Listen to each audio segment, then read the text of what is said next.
Hello and welcome to today's video. My name's Haley and today we are wrapping up the 24th gene key, Silence, the Ultimate Addiction, with the Siddhi state of silence. So this is obviously hinted to us in the name of the gene key, Silence, the Ultimate Addiction. How fitting that the Siddhi state is also silence. The 24th Siddhi is challenging to write about. Because how do you describe silence? It's a little counterintuitive, no? But then again, honestly, his attempt to write about any Siddhi state or any lens of enlightenment is also ironic and challenging and counterintuitive. So obviously, to describe silence is already to bend away from its nature. In that same sense, we can look at really all of the Siddhi states, which are representing oneness, and see how silly it is to break apart into duality and try to discuss oneness. Yet here we are all doing it. Richard Rudd's doing it. I'm interpreting what Richard Rudd says to you, and then you might interpret it and leave a comment or tell a friend or whatever. But that's the name of the game. Breaking out of oneness, experiencing duality, discussing, sharing, creating, all to ultimately come back to this realization of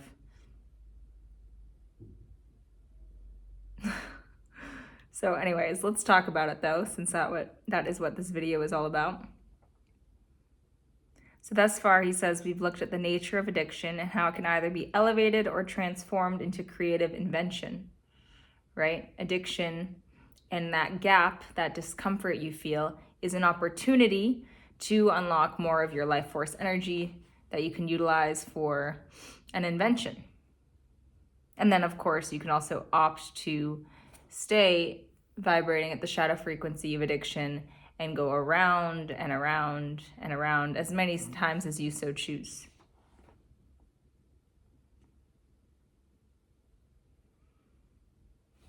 So we briefly went over the way that the brain and the synapses in the brain work, right? Creating new neural networks, new synapses is equivalent to creation, invention, and breaking addiction, whereas running run amok in your mind, the same synapses over and over and over again is pointing way to addiction. So he just gives us a little reminder there on that. And then he says, silence is the natural background state of all human awareness. And silence can only occur when thinking ceases entirely.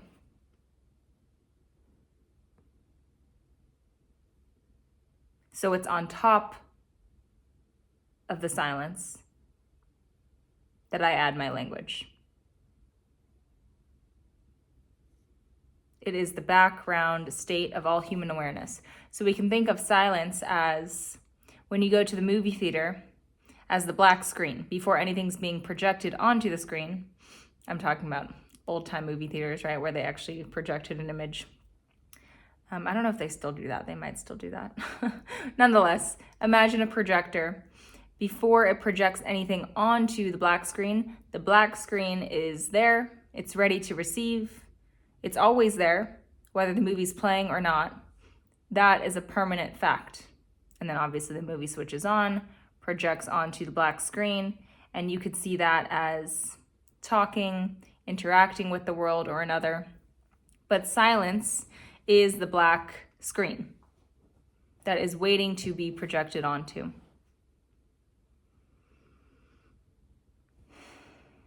And we can only observe the black screen as a black screen when there's no movie being projected, when there's no noise, external or internal, being running amok all about your state of being.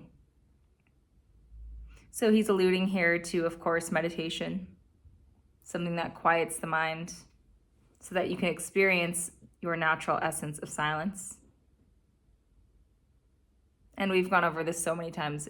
Meditation, flow state, whatever your jam is, anything to power down the mind will open you up to the silence that's always been there.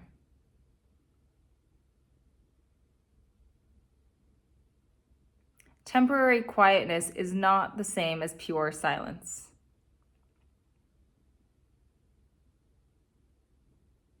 So that, 4 seconds I just put there, that's not the same as silence.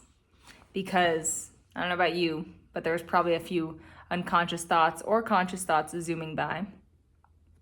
Pure silence, again, is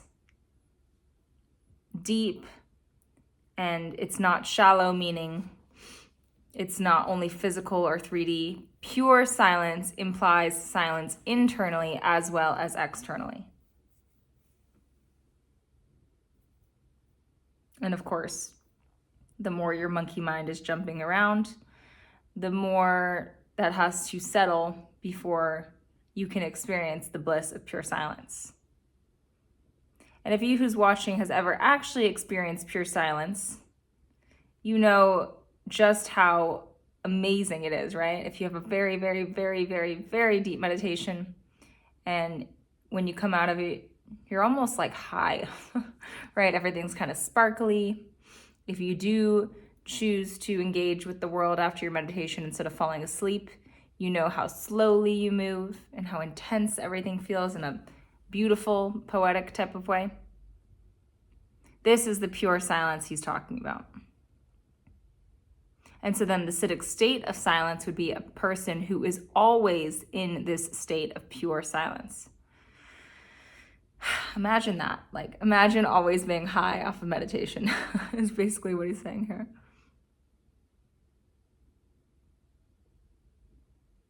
It descends on you, even though it already lives inside of you. Silence permeates inside, outside, every single action you take or don't take.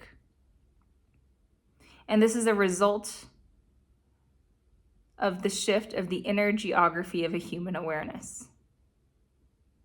So another way we could look at that is he's saying that this silence dawns because the person has an eternal shift in perception.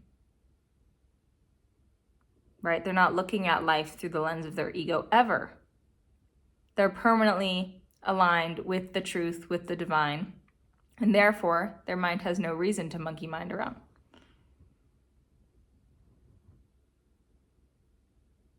True silence reigns when the mechanism of controlling your awareness moves from your head and into your solar plexus. Now that's a bit woo-woo for my non-woo-woo friends. He's basically trying to say here that when you stop analyzing how to get silent and actually just live it, this is, of course, when it's actually embodied in the individual. Right? We can sit here and think about how to be silent or how to bring about silence, meditation, flow state, this, that. But in and of itself, brainstorming how to be silent is not silent. So as per usual, all Siddhic states are paradoxes, and unfortunately, the more we try to think about them and figure it out, the farther we get. So videos like this are meant to purely be entertainment and kind of tickle your spiritual curiosity. It's not meant to drive you into existentialism and, why can't I figure it out? Because let me just tell you, you're probably never going to figure it out, and neither am I, and that's totally okay. Silence negates everything, and for awareness to shift in this way, this perpetual, eternal silence, some kind of physical mutation has to occur within the human body. I forgot if it was this gene key or past one, but we did talk about how, of course, the more your awareness goes up, your biology changes. Byproduct of you're more aware of what you're eating, of what you're doing or not doing, and so, of course, your biology adapts in accord to how you're acting. But he's saying there's a pretty monumental physical mutation that occurs here within the body in order to be able to hold this silence. At this Siddhic level, there is no longer thinking. There is both knowing and not knowing simultaneously. Wait, what? I don't understand. Yeah, me either. Again, a lot of this material is not meant to be understood, especially in this Siddhic state chapters. It's a paradox. The person at the Siddhic level of silence knows and doesn't know. They also don't think. What? So that one just kind of made me chuckle. And I guess the best way I could attempt to describe it but keep in mind it's an attempt, is, for example, you know when you meet someone and maybe it's even a short interaction in a group of friends, and maybe all you do is say your name to them, but you talk to them for a few minutes in a group setting, and then when you leave, you're on your way out with your friend, and you're like, I just really like that person. And your friend's like, oh, you guys didn't really even talk. And you're like, yeah, I know, but I don't know, I just kind of like them. And your friend's like, why? And you're like, I don't know, I just kind of do. And inversely, you can have this same kind of intuitive impulse when you meet someone, group setting or not, exchange very few words, and off the bat, you're like, yeah, something's off there.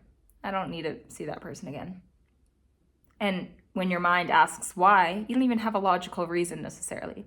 So this is kind of an example of, I don't know, I just know, right? This is both knowing and not knowing simultaneously. I think what he's trying to say here is the person that's operating in the Siddhic state of silence has a high intuitive guide because fundamentally they trust in life. And this is across the board with all Siddhic states.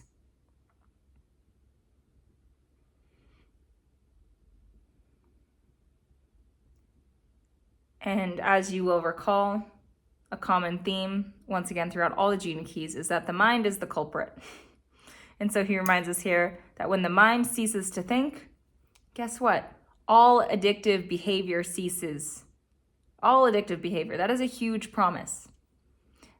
And if we really take this statement seriously, when the mind ceases to think, all addictive behavior also ceases, then wouldn't that incentivize us to try to get into this place of silence, try to flex the art of meditation or flow state?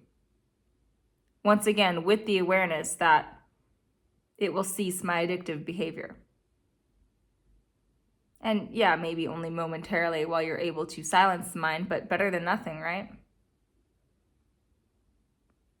And this is because all addictive behavior fundamentally is founded on thought. For example, the person who comes home from a stressful day, they don't even know why they're reaching for the glass of the wine sometimes, but they are. And this is because all of these thoughts are berating them, making them feel stressed, and they need something to escape it, so they reach for the wine. Whereas if those thoughts weren't there, there would be no stress in the body. Relaxation would not prompt the person to unconsciously reach for the wine. Addictive behavior is founded on thought. When the mind ceases to think, addictive behavior ceases as well.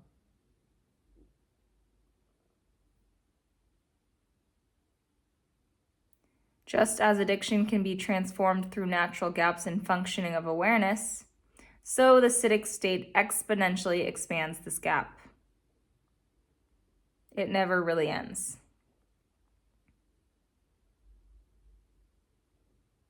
Addictions can be transformed through gaps. Same way to say that is addictions can be and will be transformed when I choose to sit through the discomfort instead of reaching for the distraction.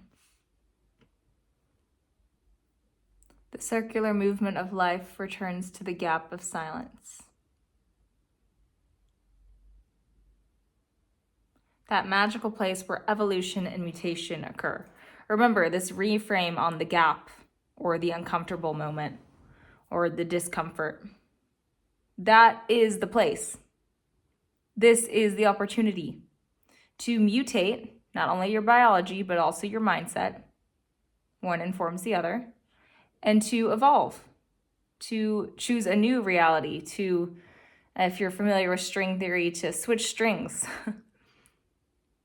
So once again, thinking of these gaps, and every single time you're uncomfortable or stressed or angry or sad or whatever it is, whatever low vibrational emotion you're experiencing, these are the moments that are so fruitful. It's right in front of you, the level up.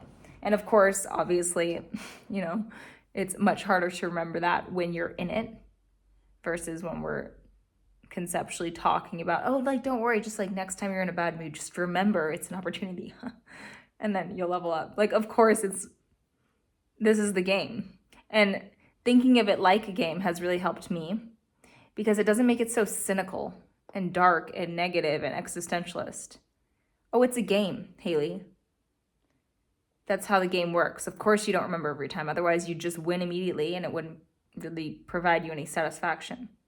But just as you earn money to buy a car, there's a sense of satisfaction when you buy the car.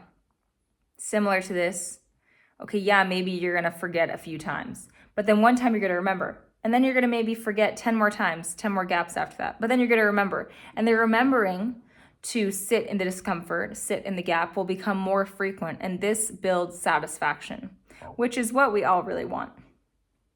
We say we want the wife or the house or the car or the money or whatever it is. But really at the end of the day, I've kind of boiled it down to we're all just wanting to lay our heads down at night and feel satisfied with our day.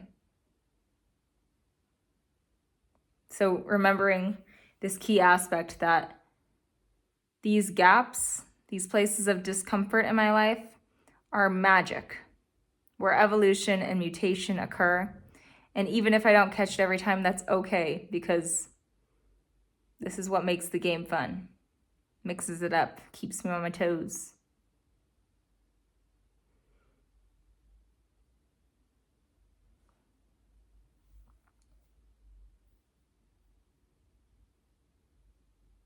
And I'll just add this. There's mainly two types of people. There's people like me that when they are uncomfortable, and you could say they don't choose to sit in the discomfort of the gap, instead they react. A few hours later, a few days later, damn it, that was a chance to level up and I fucked it up. And, they guilt trip themselves and they're so hard and on themselves and disciplined and forceful. And then there's the type of people that when the gap comes around, either during or after, they're like, oh, I can't do this. I'm never gonna improve. Why even try? So there's the people that try really hard, and then there's the people that opt out and resign from life. And this in the shadow frequency is what we call reactive and repressive. Reactive being the type that's forceful and hard and dedicated in a not very beneficial way. And then the repressive being the person who gives up entirely. And again, the way to elevate out of both of these states into something higher is to recognize that you're not going to get it every single time. And that's okay, because that is the design of life. Like I said, if you knew you were going to win every single time you went to the lottery, it would start getting boring, believe it or not. After the fourth or fifth time, well, you kind of know what's going to happen. There's no sense of satisfaction or like, I really won, I really earned that.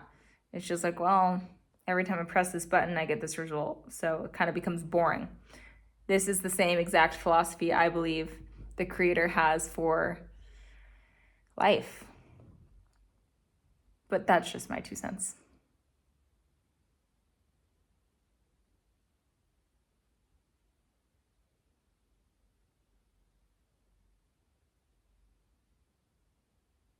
So then he goes on a woo tangent that I'm going to skip. I like a bit of the woo-woo, but I'm also, I would say, pretty logical, practical, and grounded.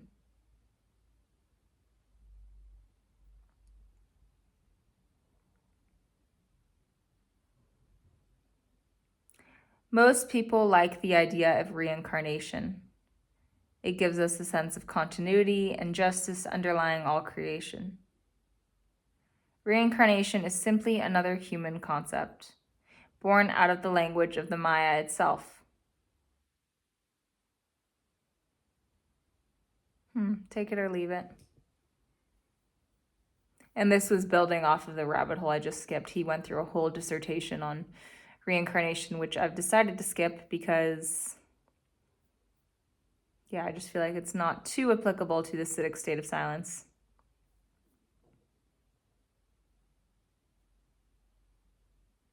Human beings are viewed quite coolly as simply genetic equipment for consciousness to play in. That's all it is. We're just a soul, a little ball of energy in a meat suit, trying to experience things out here. And again, for me at least, I think this is also why there is ups and downs, gaps and highs in life, because we're ultimately here to experience. It's just genetic equipment for consciousness to play in, as he says.